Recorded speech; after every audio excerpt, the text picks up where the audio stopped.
Uvira Vatombe nuko M23 yasohoye itangazo rigaragaza ubwicanyi bukorerwa abanyamurenge muri Minembwe bukozwe n'ingabo z'u Burundi iza FRDC Wazalendo na FDLR ariko ngo babamere nabi. Ibyo rero M23 igomba kujya kubihagarika. Ngo amasoko bayafunze, hari amabariyeri, amabutike arafunze. Nese abaturage ubundi barabaho bate? Noneho rero sasa ibyo abaturage tubireke. Twikomere uravuga bo muri Minembwe na Zare. Bo muri Minembwe. Abo ngabo bagomba gutabarwa byihuse. Ahubwo amahanga ibindi bimenyetso bibiri bikomeye cyane bigaragaza yuko Uvira Vatombe.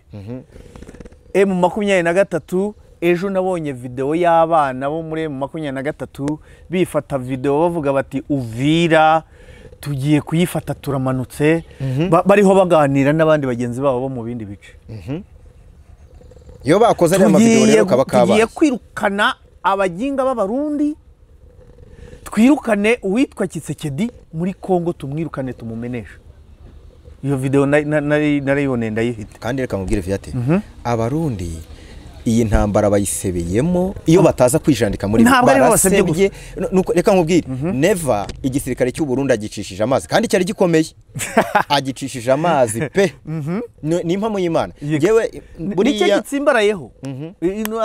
Ari kwanga guseba. Noneho rero sasa kwanga guseba ni dolari rituma akomeza kugaragaza. Iminota amasaha birashize hasohotse bitangazo rya AFC M23 rivuga ko iminsi yo gufata Uvira ibarirwa ku ntoki. Bari sohoye yego rigeze hanze kakanya cyane kabaye. Yego mu minsi yashize mu mezi ashize twaje kubona tubona uwitwa Ntuzuri ya Kabila tubona Kongo isirikirije ibihuha ngo Kabila ngo yaje bagaragaza na bwa bwanwa bwe bw'umweru ejo bundi tumubona agaragaye na bwa bwanwa bwe ntabwo ananyumuza amakuru yuko Kongo yatangaje ibihuha ko atigeze agaragara igoma. Ahubwo turibaza ngo utandukanya script n'ifoto, utandukanye byavuzwe n'ifoto. Uri kuvuga ngo noneho wamubonye nta bwanwa afite. Iriya ni ya kera. Akiri umujene yego. Akiba president. None rero buriya bwanwa buteretse aho aviriye ku butegetsi. Umva kanu ushaka kunsesengurira kubwenge. Uyu Kabila ko muri Kongo yari yubashywe ko yavuye ku buyobozi neza. Uyu Kabila bakamuhereza umwanya wo kuba umusenateri kandi uriya mwanya ko ngo ari forever ari ubuziraherezo. Uyu Kabila wiyemeje kubinyeshyamba wenda ari kuzongera kiyamamaza bakamutora muri Kongo. Ibi bintu yabitewe n'iki byo kuzigoma? Esaje gukora iki ko igoma nta shyaka hafite? Urumva ngo ni nabwo bwa mbere hageze kuva yabaho. Aho yahageze akiri president. Ngo akiri president ngo nabwo ngo niyigeze hagera ngire. Yarahageze yigeze guhurirayo na president Paul Kagame. Twibaze none aje gukora iki muri M23? Okay. Tubanze turebe icyapfa na Kisekedi. Sibwo biri bugende neza. Ese ubundi buriya cyari gikwiriyera ko Kabila inkweto Kisekedi ahagazemo uyu munsi izo Kabila yahozemo ukora byuka kare wamenenganishije. Noneho sasa ni nawe wamushyize ku butegetsi. Voilà, ese sengura aho hano rero. Yego yamushyize ku butegetsi aterero karawa k'Imana wumve. Ubwo Kabila yasozaga manda ye ya kabiri itaramwemereraga gufata ya gatatu. Hadutse uwitwa Martin Fayulu. Haduka uyu nguyu Kisekedi waruje gushaka ubutegetsi se yabuze. Noneho rero sasa amatora araba ayobowe na Colonel Nanga. Uyu nguyu ukuri coordinator cyangwa se umuhuzabikorwa w'ihuriro AFC M23. Noneho rero sasa amajwi agiye kubarurwa. Noneho Colonel Nanga yafataga Fayulu nk'umuheza nguni. Yabonaga Fayulu ngo ari umuheza nguni ushobora kuzoreka igihugu. Nibwo yahamagaye Joseph Kabila wari ku butegetsi ugomba gutegura umusimbura. Ahamagara Kisekedi ari batatu bicara mu nzu ari batatu. Colonel Nanga ati dukora iki? Uyu Joseph Kabila ati nta kundi byagenda, fata amajwi ya Fayulu uyahe Kisekedi. Cyokora reka mbwire n'abantu badukurikiye muri FDLR. Ndabizi ko bashobora kuba badukurikiye. Yego. niba hari umuntu wakoreye umuti igihugu cy'u Rwanda M23 uzi impamvu buriya mu bantu bashoye FDLR ikarindimuka umuntu witwa Kisekedi yarayishoye yarayishumura ayereka yuko ari abantu bakaze bajya ku rugamba bituma ahubwo u Rwanda rwari rufite ingingimira kuri FDLR iragenda icecana na M23 irayinyuka ubu ngo abantu bajegeye bararwana none barumva urusasu bakiruka reka mbigufashe kugeza ubu ngubu Kisekedi yari yashyize ku ibere FDLR kuko mu mirwano ya mbere FDLR nibo bafataga umwanzuro kwa advancinga ndetse no gusubira inyuma turwane cyangwa se dusubira inyuma noneho rero sasa ubu kugeza ubu ngubu ikibazo cya FDLR M23 imaze kukivugutira umuti sana kugeza ubu ngubu uhereye ku mupaka w'Ubugande ukaza Izabunagana ukamanuka Bukavu ukamanuka ikivu cyose nta hantu FDLR yasunutse ubuzuru ku mupaka w'Ubugande ntibishoboka erega reka ubwire Viati impamvu FDLR iri kugendera n'abadukurikiye babyumve FDLR twumvise yuko yari yaterwaga inkunga na Kongo yari ifite intwaro ariko impamvu abantu badukurikiye muri FDLR babyumve impamvu bamwe muri mwe batsindwa bakanicwa nuko impamvu mu rwanira idasobanutse ibyo biranze ushobora kurwanirira ubwoko ngo bivemo ntibibaho noneho ku gihugu nk'iki cyarangije gusetinga ko nta bwoko bakabakura mu marangamuntu cy'u Rwanda abandi bo bakaza bavuga ngo ngo tuje nk'ubwoko muzarukirita abantu muzi se yes reka nkusuze kandi nkwikaze ukunda kandi ugakurikira ibiganiro bya The Bridge TV show aho uri hose reka nkwifurize amahoro y'Imana nkwifuriza kugubwa neza nitwa Karabo k'Imana inyuma kamera turi kumwe na Jafeti rero ntago nshaka kubatindira nkuko mubibona imbere yanyu tuhafite umutumirwa mwiza cyane umutumirwa mukunda muri benshi mu binyamakuru bigiye bitandukanye dore ko nawe ari n'umunyamakuru reka ntangire mwakira muri iki kiganiro uraho neza Karabo uraho neza reka ndamutse n'abantu nyine bamenyereye The Bridge TV show nabo mbahe yambo babwira nti muraho neza nubwa mbere nyine nyigaragayeho nitwa Rutagengwa Viateur Rutagengwa Viateur rero ni umuntu umaze imyaka irenga 16 mu itangazamakuru nkaba naramaze n'imyaka irenga 10 mu gisirikare cy'u Rwanda RPA cyaje guhinduka RDF urumva rero ubuzima bw'iki gihugu ndabuzi ni nayo mpamvu wenda ushobora kuba wampamagaye kugira ngo tugire bimwe dusesengura busesenguzi rero mbumazemo igihe cyane cyane ku bijyanye na politike yo mu gihugu ndetse na politike yo mu karere kadukikije ubwo rero kugeza ubu ngubu turaganira icyo ushaka muri ibyo byose yego mwiyumvemo ikaze rero namwe mudukurikiye kandi ntago muhejwe muri iki kiganiro ushobora gutanga ibitekerezo ukandika aho ngaho munsi muri comment ikindi ugakora subscribe kandi aho ngaho mu kuboko kw'iburyo bwawe ubundi ujye udukurikira umunsi ku munsi rero tujye kuganira na Viateur ibintu byinshi cyane icyo usabwa no gutera agatebe ukirinda kujarajara ukirinda kujya mu tuntu twinshi tera agatebe ubanze wumva amakuru ashyushye hano mu karere k'ibiyaga bigari insi yashize mu mezi ashize twagiye kubona tubona uwitwa Ntuzuriya Kabila tubona Kongo ishirikirije ibihuha ngo Kabila ngo yaje bagaragaza na bwa bwanwa bwe bw'umweru ejo bundi tumubona agaragaye na bwa bwanwa bwe ntabwo ananyumuza amakuru yuko Kongo yatangaje ibihuha ko atigeze agaragara igoma ahubwo turibaza ngo utandukanya script n'ifoto utandukanye byavuzwe n'ifoto uri kuvuga ngo noneho wamubonye nta bwanwa afite iriya ni ya kera akiri umujene yego akiba perezida none rero buriya bwanwa buteretse aho aviriye ku butegetsi umva kantu ushaka kunsesengurira kubwenge uyu Kabila ko muri Kongo yari yubashywe ko yavuye ku buyobozi neza uyu Kabila bakamuhereza umwanya wo kuba umusenateri kandi uriya mwanya ko ngo ari forever ari ubuziraherezo uyu Kabila wiyemeje kubinyeshyamba wenda ari kuzongera kiyamamaza bakamutora muri Kongo ibi bintu yabitewe n'iki byo kuzigoma esaje gukora iki ko igoma nta shyaka hafite urumva ngo ni nabwo bwa mbere hageze kuva yabaho Aho yahageze akiri perezida. Ngo akiri perezida ngo nabwo ngo ntiyigeze ahagera ngire. Yarahageze yigeze guhurirayo na perezida Paul Kagame. Twibaze noneho aje gukora iki muri M23? Okay. Tubanze turebe icyapfa na Kitsekedi. Sibwo biri bugende neza? Ese ubundi buriya cyari gikwiriye ra? Ko Kabila inkweto Kitsekedi ahagazemo uyu munsi. Izo Kabila yahozemo. Ukora byuka kare we wamenenganishije. Noneho sasa ni nawe wamushyize ku butegetsi. Voilà, ese sengura uhano rero. Ego yamushyize ku butegetsi aterero karawa k'Imana wumve. Ubwo Kabila yasozaga manda ye ya kabiri. Itaramwemereraga gufata iya gatatu. Hadutse uwitwa Martin Fayulu. Haduka uyu nguyu Kitsekedi waruje gushaka ubutegetsi se yabuze. Noneho rero sasa amatora araba. Ayobowe na Colonel Nanga. Uyu nguyu ukuri coordinator cyangwa se umuhuzabikorwa w'ihuriro AFC M23. Noneho rero sasa amajwi agiye kubarurwa. Noneho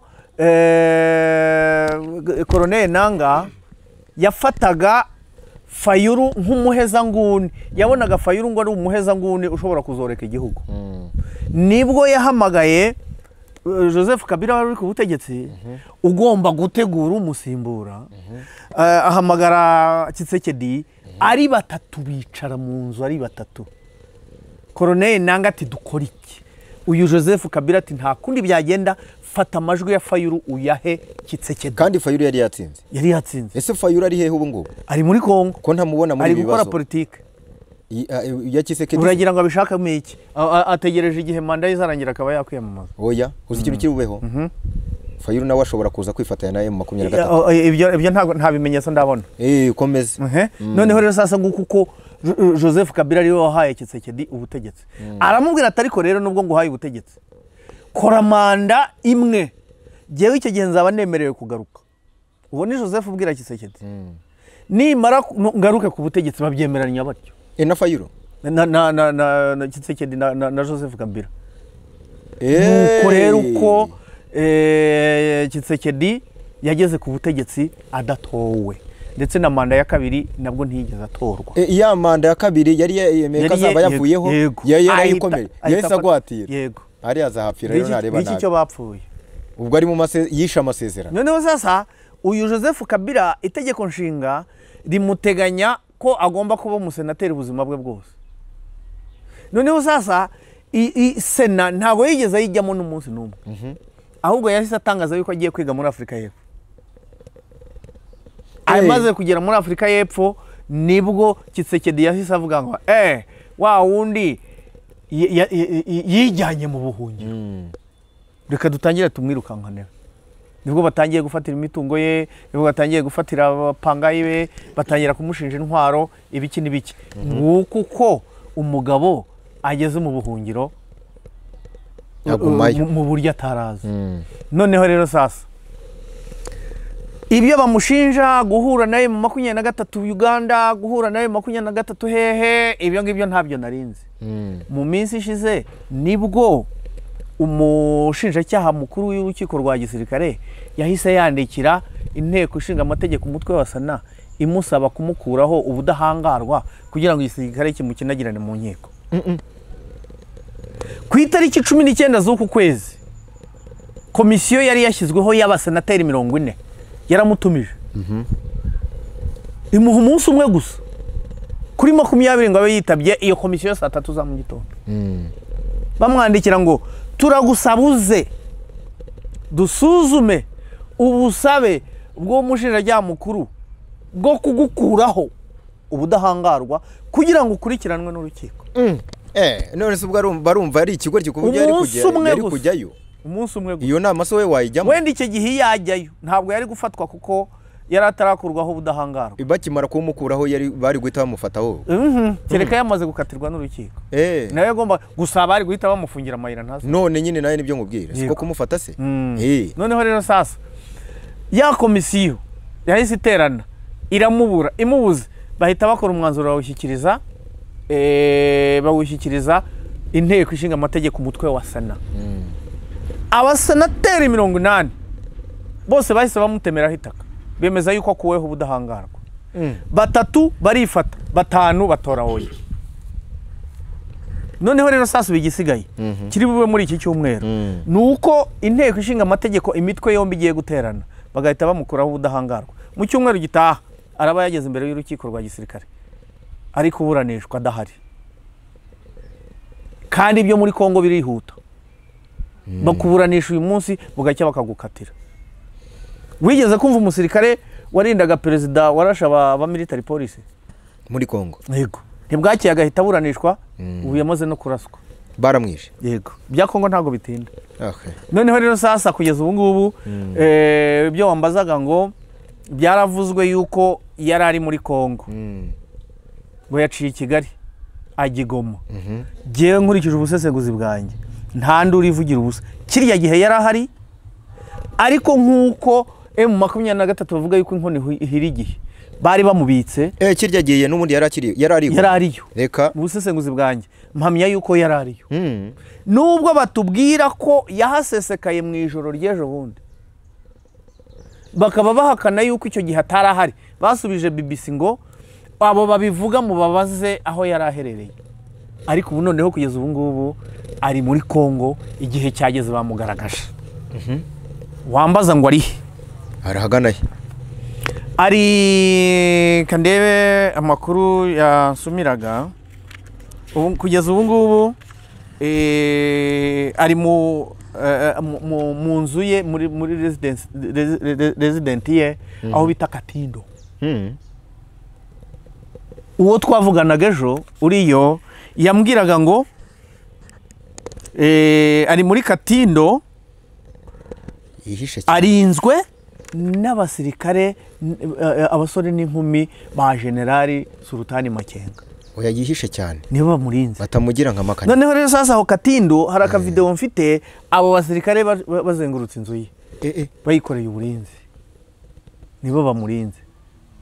Noneho umuntu yambwiraga ngo umunsi wa mbere we w'akazi yawushoje ari kumwe na bagenzi be ba hafi bagomba kugumana aho ngaho muri Kongo. Noneho ngo gahunda y'ibikorwa by'iminsi iri imbere ngo irashyirwa ahagaragara uyu munsi kuri 27. Nibyo hari n'umuntu ugeze kumbwira ko ngo ari marana yagiye no kureba imihanda M23 yakoze, wenda amashusho abantu baraza kuyabona. Yego. Ariko urumva ko mu bigaragara ose twavuga kaje kwifatanya na M23 kugeza ubu ngubu. Ntabwo ibyo bintu ndimo kubyumva kuva bamuhaye ikaze. Byaba ari ubuhungiro. Ariko bavuze ngo AFC M23 itangaje n'ibyishimo byinshi ko yakiriye uwahoze ari perezida w'icyubahiro akaba na senateri ubuziraherezo Kabila Kabange Joseph, akaba umusirikare wa rubanda, ngo harakabaho revolution. Nubwo bavuze ibi ntabwo bigeze bavuga ngo twakiriye uyu mugabo uje gukora ibi n'ibi muri M23.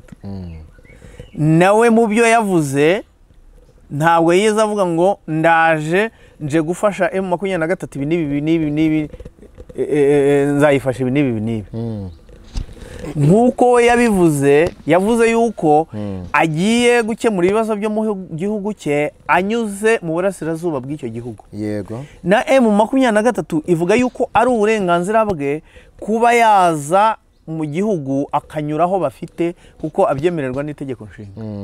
Ariko noneho ubu declaration ya nyayo ivuga ngo ndiyangaje nkuko Colonel Nanga na AFC babikoreye i Nairobi bagasinya amasezerano ku mugaragaro. Ubu ngubu kuri Kabila ntago turabibona. Ngewe ikindi mo ndibaza n'ubu ntago ndakibona igisubizo. Yego. Kuzigoma ntacyo bitwaye, ahubwo yaje nk'umuntu uhunga, yaje nk'umuntu ugiye kwifatanya na AFC cyangwa M23, yaje mu ruhe rwego. Icyabanje kugeza ubu ngubu icyo wibaza nanjye nicyo nibaza ni nkaho ari cyo gisubizo.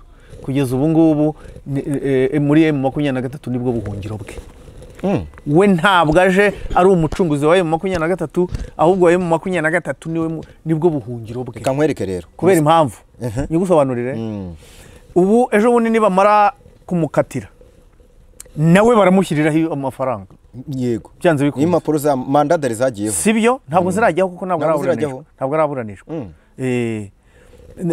nawe byanze bikunze kizamushyiriraho amafaranga none rero sasa mu gihe ibyo bizaba byabaye ntabwo yakomeza kwidegembya South Africa kandi bafitanye communication na Kinshasa ntabwo yakwidegembya muri Zimbabwe kuko abo mu bindi bihugu bifitiye indambi n'inyota y'ifaranga hari ushobora guhumiriza akavuga ati ndamucakiye nimuze muba kugeza ubu rero ahantu ashobora kubona umudendezo ni muri AFC M23 aho nanjye ndabyumva ariko mu busesenguzi bwanjye mbukubwireho nanjye wumve niba wenda bufatika turi kumwe mu kiganiro Kabila je nabonye ko yamaje kubona ko M23 yakoze balkanization oya buretse maze mikubwira buretse se ariko ibona yuko hakirimo igihato cyo muri Uvira uri kumva noneho we afite abantu benshi bamukunda bashobora no kuzamujoyininga ngenda bona je mu buryo bwo kugira ngo atere ingabo mu bitugu M23 bagere muri Uvira n'utundi duce bari basigaje noneho nyuma yaho rero sasa nabo bafashe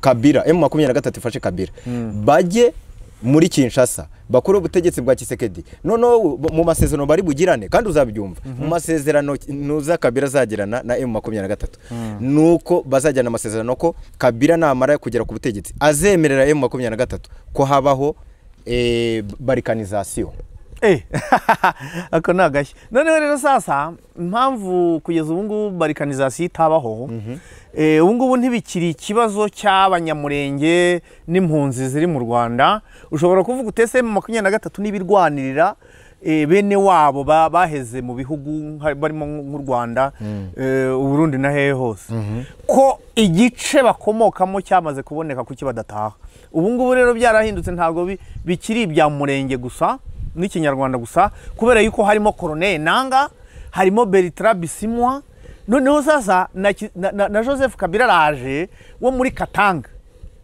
ubu noneho sasa intego ikuraho iyo balkanization ni ugukombo w'igihugu kuko ucyuye abanyamurenge ugafata ibice bya mu burasirazuba bwa Kongo ugakata imipaka noneho rero sasa Colonel Nanga ibice by'iwabo ntabwo haba habohowe na Joseph uyu nguyu uriho yitoratoza za ibice by'iwabo byo muri Katanga ntabwo haba habohowe noneho rero sasa agashya wowe unzaniye umbwiye yuko nibamara kumushyikana ku butegetsi bageze Kinshasa azahita ababwira ati mwebwe icyo mbahembye ni mugende mukatira ahangaha mujyane bikaba biri mu masezerano ariko icyo ndimo ndibaza nanone urumva reka dukomore icyo dukomere ingasi yego M23 ahubwo uri umuvumbuzi M23 ndakwemeye ibi bintu byo guhindagura impamvu barwanira ihindaguritse kangahe sha buretse mbere batangiye barwanirira ubwoko bwarenganaga bw'abatutsi guhagarika jenoside bakorerwa birumvikana icyo nacyo twaracyumvaga nyuma barongera baravuga bati ariko hari n'abantu bavuga ururimi rw'ikinyarwanda reka nabo tubarwanire sabo none rero hari abarimo baragenda biyunga kuri M23 bigatuma igenda ihindagura intego nk'ubwo Kabila jeho ngo bagiye kuburanira ba Katanga hehe ibyo bintu guhora bahindagura urabona bitazateza conflict bigatuma n'impamvu nyamukuru barwanira ishobora gukomwa mu nkokora noneho rero kugeza ubu impamvu nyamukuru bafite nimwe ibyo byose bishyire ku ruhande no gukuraho ubutegetsi bwa Kisekedi none kubukuraho se bikaza urashaka kumbwira ko bitashoboka nyine ndabyumva kubukuraho ese kubukuraho ubwo duhite twibaza ngo uzayobora ninde ko nabonye abakongomani bahindagurika kirizi wenda hayobowe na Makenga ariko nge ntabwo nizeye muri bariya bagiye biyunga kuri 23 nk'abo bande bose nashaka gusubiramo ko bageze ku butegetsi muri hariya Kinshasa batakongera nabo ngo babe nka kuva intambara ikiriho kudesida uzayobora ntabwo bishoboka kimwe natwe hano mu Rwanda tujye tugenderana hano mu Rwanda ingabo za RPN nari nzirimo zabohoye igihugu zinahagarika jenoside ibyo ngira ngo urabizi noneho rero sasa guverinoma ijya kujyaho kubyomba batubwira yuko guverinoma igiye kujyaho twatunguwe no kumva ngo Pasiteri Bizimungu ni ugiyeho ubundi twari tuzi yuko ari afande uri ugiyeho ariko wowe kugeza icyo gihe nta nyota y'ubutegetsi yari afite Bizimungu ndavuga Paul Kagame yego nta nyota y'ubutegetsi yari afite w'icyari kimushishikaje ni ukugarura ituze umutekano w'abanyarwanda byari kubohora abaturage yego nicyo cyari kimushishikaje burya nta nyota y'ubutegetsi yari afite ariko nyuma yaho byaje kuba ngombwa yuko ubwo butegetsi abufata kubera yuko uwo bari babuhaye byari byamunaniye yatangiye kubuvangavanga ingero nyinshi tujya tuzibona ni inama bahuriragamo akaza asanga muri kabineti bariho bivugira ibyabo kandi bahangayikishijwe urakoze buretse ugize neza uvuga kuri uyu nguyu harya yitwa Bizimungu ntuvuze yuko nawe ntiyaje se abohora igihugu ubundi yari kuza ari minisitiri ariko nawe yaje mu basirikare barwanaga cyane yisunze kuri RPF umva rero umva impamvu nkubwira iyo mpamvu nkubwiye kuri 23 guhindura uhora bahindagura impamvu yumvikana impamvu ikubwiye uyu nguyu urumva yaje muri APR azarwana ariko we yaranarwanye se ahubwo uretse kuba yaragaragaye mu mishyikirano yarusha reka tubyumve ariko we Bizimungu ntabwo yazaga arwanira ibyo ushaka kuvuga nabyumvise yazaga arwanira APR hato ikibazo cyawe kitaza guhinduka ibirometero 2 wowe yaburetse reka nyivungire nyihinire hamwe urumva we yamaje kugera ku buyobozi ariko kuko atari impamvu FPR yarwanaga itari muri mu maraso we yageze yahita akora ibyo ashaka ahita ahinduka yego ni ukuvuga ngo rero na M23 yitonde aba bantu bakomeza kuyijoininga uvuze neza cyane bakomeza kuyijoininga atazaba ari bo bafata ubuyobozi batazi icyahagurukije M23 kiri mu mitsi no mu misokoro umuhanga cyane reka tugere kucyo byibura yaba yizaniye uretse kuba yarabaye umukuru w'igihugu afite n'ishyaka nubwo Kabila yari hagaritse nako Tshisekedi yari hagaritse akaba afite abarwanashyaka bakinyanyagiye mu gihugu noneho no kuba Tshisekedi ari kuriniga ni nko kurokiritira M23 noneho sasa tujye no mu gisirikare cya FARDC Tshisekedi amushinja yuko yashize yangije naho byanze bikunze aracyafite abasirikare bamubundarayeho noneho sasa kuba ari muri M23 uretse kubafasha iyo mobilisation gusa no kuba ari igishyitsi kiri aho ngaho ashobora kuvuga bikumvikana icyo nicyo cyonyine yabafasha ariko ntabwo aje ngo ahita abe chief of staff wa M23 ntabwo aje ngo bamuhe division ayobore ntabwo aje ngo bamuhe brigade ayobore kubera yuko abahungu muri M23 bamaze kumetiriza urugamba bamaze kumetiriza intambara imyaka 3 bamaze barwana bamaze kumetiriza intambara kandi ahasigaye niho horoshye noneho rero sasa uragira uti M23 niyitonde koko be kwizera umuntu 100% cyane ko uyu nguyu nubwo hari uwambwiye ngo muri politike ntanzika ngo mu gisirikare ntanzika nibyo koko ntanzika birumvikana umusirikare murarwana kandi ejo mugafatanya noneho rero sasa nibitonde koko babyitondere be kumva ngo kana karaje barakiriye ejo bundi Fayulu nawaje ngo barakiriye ejo bundi sinzi undi mushoramari bajya bavuga ngo azazanye bifaranga nawazanye impamvu ye uko aje ejo nibashyikira ubutegetsi uzasanga noneho kubugabagabana bibaye ikibazo ni nako bimeze kirika hakoreshejwe ya system imwe yambwiye burya wanyibiye akantu ntajyaga ntekereza kumufashe nge ku butegetsi nirangiza mbaho igice cyanyu abaha igice cyabo gute se kandi barapfushije abana bakarira bagera ikinja zabagipfusha abantu nuko nyene M23 urabona ahantu igeze ni heza abantu kuntu bashobora kuyinjiramo bakayijegeza bakayihera mu mizi bakayikubita hasi bashobora buri muntu kujya yijoiningamo yinjirana n'impamvu ye kandi iyo mpamvu ye yazanye ibiceri urayumva kuko hari igitambo yatanze ibiceri byo ntabwo birwana mpamya yuko uko umuntu yinjiye mazana impamvu birinde kujya kuri iyo mpamvu cyane ahubwo bo bareba impamvu yabatangije batangiye barwanira hariyo bakomeza ibipani byo kuvuga ngo abantu ngo bikatanga ngo baraje ikatanga nibyo il faut faire attention M23 nibitonde ntabwo ari ugupfa kwakira gusa niba nakira banacunguze ereguri yamenye yuko niwe wabarashe muri 2013 arabamenesha niwe wafashije FDLR aho yari bagejeje ntabwo ari ugupfa rero kwakira yego nibwo buhungiro nta kundi naze abameze nk'igishyitsi abantu bumve yuko ari igishyitsi kiraho ngaho ariko noneho bitonde babitware neza kandi mpamya yuko M23 bamaze gukura muri politike. Ubundi mu minsi ishize twavugaga ko ku bijyanye n'igisirikare M23 iri hejuru, ku bijyanye na diplomasi Tshisekedi na Kayikwamba minisitiri w'ububanyi n'amahanga bari ku rwego rwo hejuru, ariko naje gusanga nuko bo bafite aho bavugira. Kayikwamba aratumizwa muri UN agahabwa mikoro akavuga, M23 ntabwo yakandagirayo.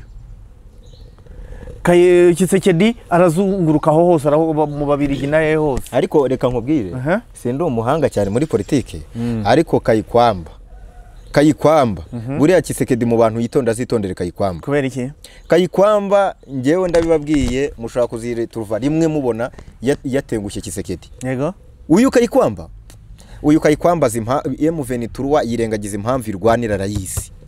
Niko politiki ikinwa nyine. Ngewe niko mbibona rero. Yego. Ubwo wenda ntago nshaka ko tujya mu bintu byinshi cyane, abantu barasobanukiwe baze kwandika comment. Rero ibi bintu urabona kuba Kabila yaje akaba yiyunze kuri M23 nubwo ndataratangaza ngo yiyunzeho, ukabubona ko Tabombeki nawe hari icyo yavuze, wahoze ari perezida muri Afrika y'Epfo muri South Africa. Tabombeki wari perezida wa Afrika y'Epfo aravuga ko kugeza ubu ngubu ibibazo ikibazo cya Kongo kidagomba gushakirwa i Kigali. Nako bimeze. Yego. Ikibazo cya Kongo ntabwo kizakemurwa na Kigali.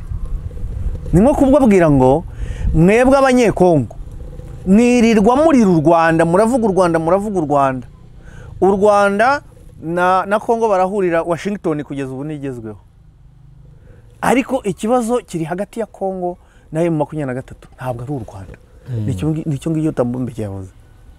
Ibibazo bya Kongo nibikemurwa n'abanyekongo, nibikemurwa n'abanyafurika ku giti cyabo. Bijya kwiyambaza ibyo bihugu bindi. Cyokora reka mbabwire n'abantu badukurikiye muri FDLR. Ndabizi ko bashobora kuba badukurikiye. Yego. Niba hari umuntu wakoreye umuti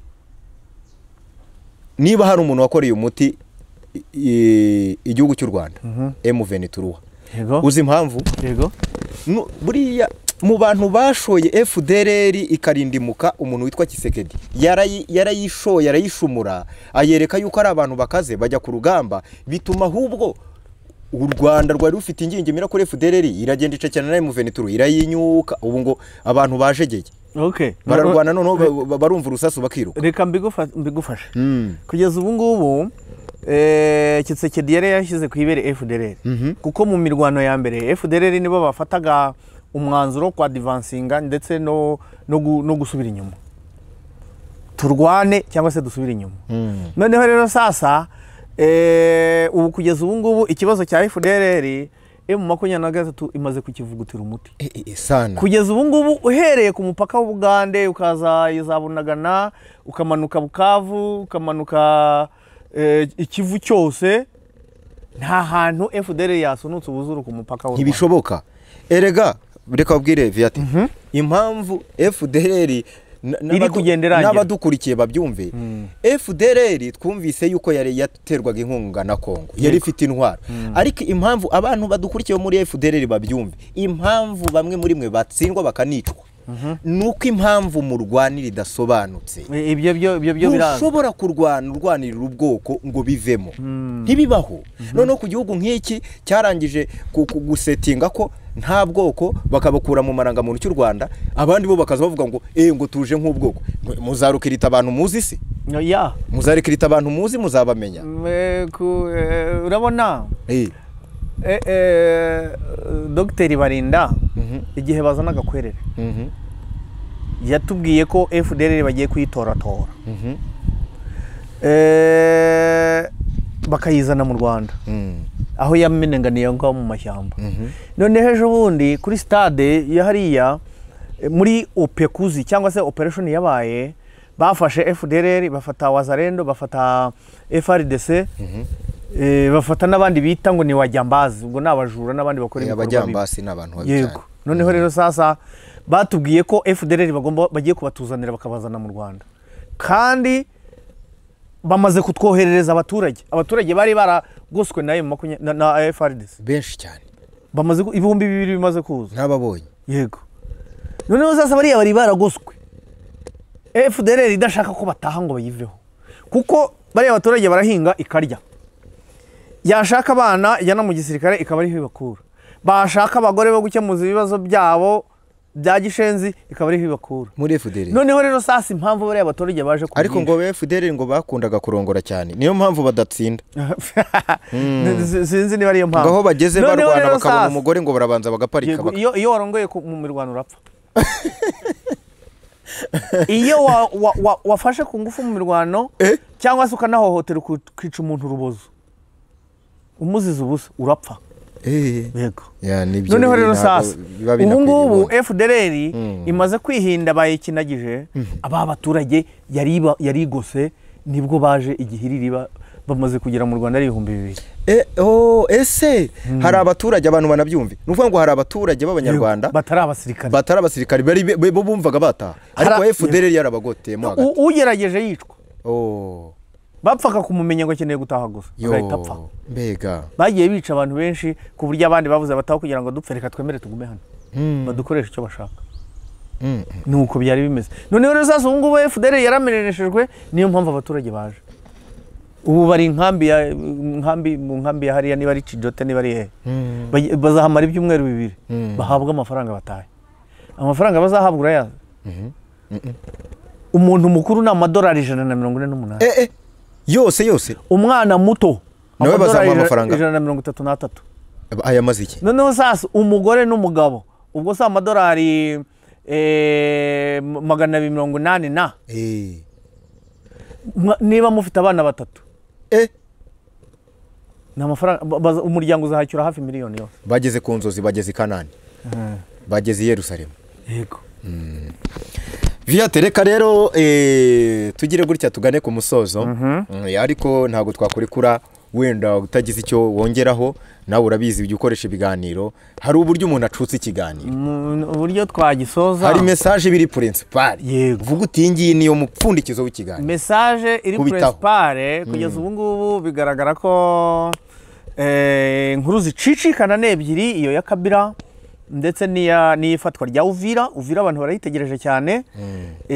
Abarundi muri comment bavuga ngo ntayo muzafata, jewe mu bindi biganiro mba mpanganye nabo wagira ngo hari naho bavuga bati Viateur tumushyikiriye. Ariko ikibazo reka nkubwire, reka mbanze mbabwire, reka mbwira abarundi mbabwire, reka mbanze mbabwire mbakuri inzira ku murima. Abarundi mujya muvuga ko mwakoronejwe, abakoroni ngo bigeze kuzi Burundi barabababaza. Uyu munsi namwe murimo murakoroneza Kongo mu burasirazuba hariya muri Uvira. Ubundi muri Uvira kuki umuntu avuga mu kwitambika mu gasizora, bo ndavuga abayobozi b'u Burundi n'abandika muri comment. Ikibazo kimufite ni iki? Yego nyine ni kwa gutinya guseba, kubijyanye n'abayobozi ni kwa gutinya guseba. Noneho abandika muri comment bo nimbonera kure zumva yuko zaba zitakaje umugati. Noneho rero reka nimbonera kure ziba zandika. Yego. Reka dutegereze bigiye gukurikiraho, tujye tugendera ku makuru duhabwa na bari abantu bo muri M23. Ikigaragara cyo ibijyanye n'imishyikirano ya Doha irasa naho imaze gukendera, birarangiye. Ubu ahasigaye dutegereze bizajya bibera kuri tele. Yego. Ibyo twavuze byose tubona imbere n'ubusesenguzi bwacu, bimwe bishobora kuba ibindi ntibibe. Hari intambara ubona igiye kongera gusizora hariya mu burasirazuba. Uvira nyine twavuze igiye gukara cyane, kandi ndaguhaye iminsi itarenze 3 cyangwa 4. Ntago ibintu biri bworohe Viate. Uvira vatombe niryo jambo nakoresheje, niryo jambo ryadutse ubu ngubu. Abaturage ba Minembwe n'ahandi murimo murarengana, muhumure Yesu agiye gukorera mu ntare za Sarambwe. Mukomeze musenge mushyira amavi hasi bucece, Imana izibakoresha. Karawo k'Imana urakoze cyane. Nawe wakoze kuba wantumiye. Cameraman nawe yakoze. Yitwa Jafet. Yabyitwayemo neza cyane. Asante sana. Asante tutaongea. Imana ibarinde.